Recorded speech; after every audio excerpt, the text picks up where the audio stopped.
Hey, thanks for joining me for another episode of Bitcoin and Coffee. I'll be your host, Eugene Forrest. So today on Bitcoin and Coffee, let's take a look at the marketplace. We got BTC coming in at 1401.72. This is amazing. This is exactly what we want to see. BTC is well on its way to $1,500 here in the month of May. I mean, everything is going bullish right now, and we'll talk about all of this in a moment. We got Ethereum coming in at $81.46. This is great. This is all-time highs for them as well. We got Litecoin coming in at $16.62. We got Steam reaching 31 cents. We got Monero rolling in at 24.17. We got Dash at 96.59. This is great right there at that $100. We got Zcash, wow, 105.55. This is amazing. And we got Factom coming in at $8.14. So, what is going on with all of these prices? You know, everyone's talking about, are we in a Bitcoin bubble? Are we in an altcoin bubble? And you know what my personal answer to that is no. No, of course not. I mean, there's not enough people invested in Bitcoin at this point in time for there to be a bubble.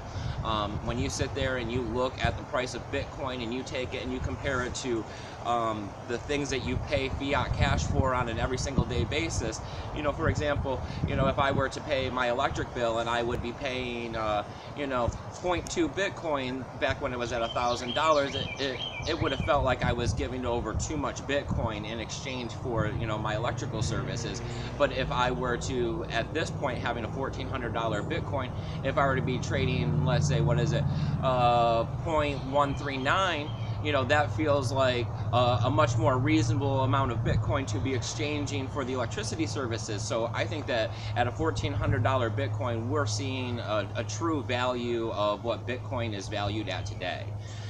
As far as these altcoins, you know, rising tide lifts all ships.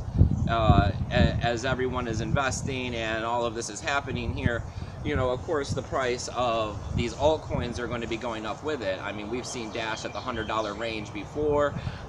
You know, some of these are breaking new grounds or very close to breaking new grounds.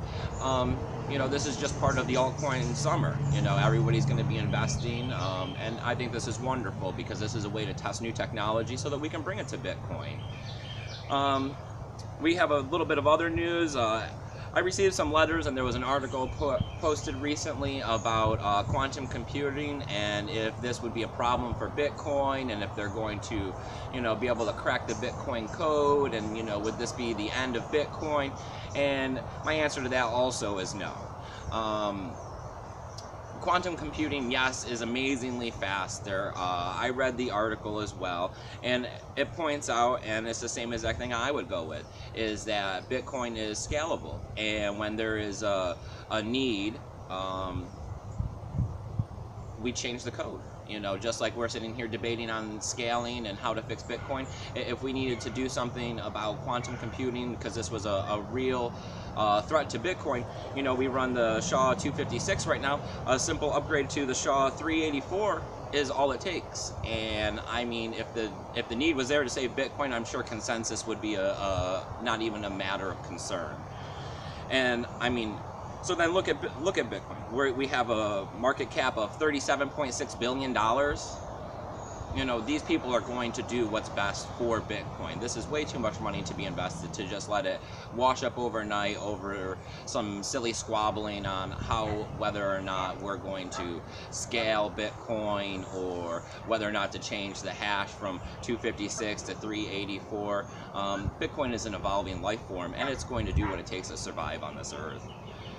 And the last positive note I have here is that Segwick is going to be active on Litecoin here in 10 days. So if you like everything that you've heard here on Bitcoin and Coffee, I need you to go ahead right now and subscribe, like, and link to my videos. And down below, I have all kinds of tools to help new people out and also ways to contribute to my show to help us be able to grow here at Bitcoin and Coffee. You know, there's the affiliate links, there's free Bitcoins and doggies. You know, there's a link down there to get you a free hard, or not a free hard wallet, but a hard wallet on Amazon. And remember, people, keep your Bitcoin safe.